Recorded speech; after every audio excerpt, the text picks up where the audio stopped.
Hola, welcome to Fun for Spanish Materials. Today we're going to learn just some expressions. Expressions are really important to build fluency and to connect ideas and sentences. So let's talk about these four expressions here. The first one is de repente.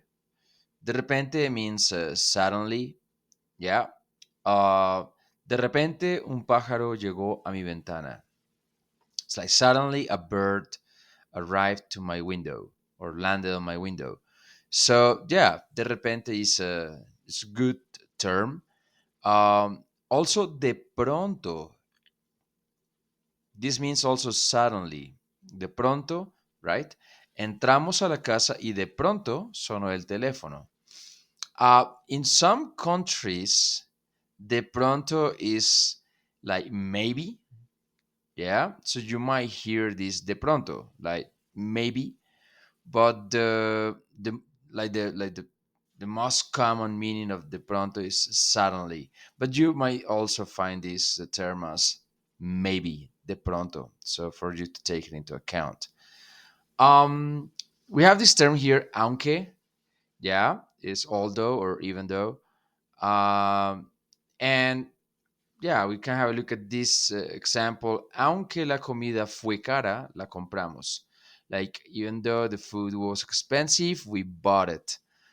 We're gonna talk about this term later when we learn subjunctive, because we have to use subjunctive with this term.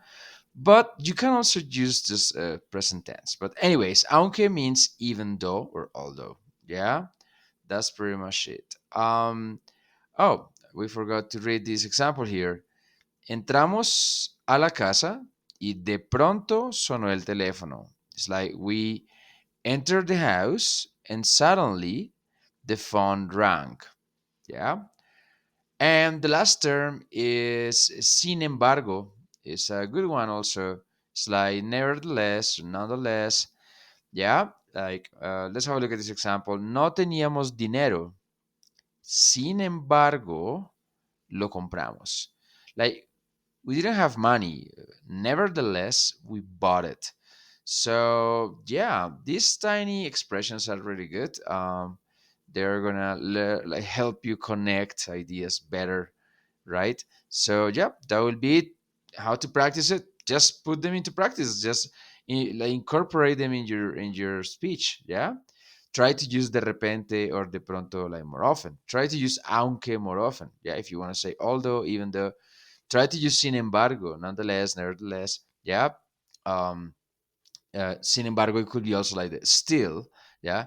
No teníamos dinero, sin embargo, lo compramos. Like, we didn't have money, still we bought it. But it's kind of this kind of meaning. So yeah, that will be it. And yeah, we have to start learning new terms to connect better our ideas, to bring this fluency to show this fluency finally.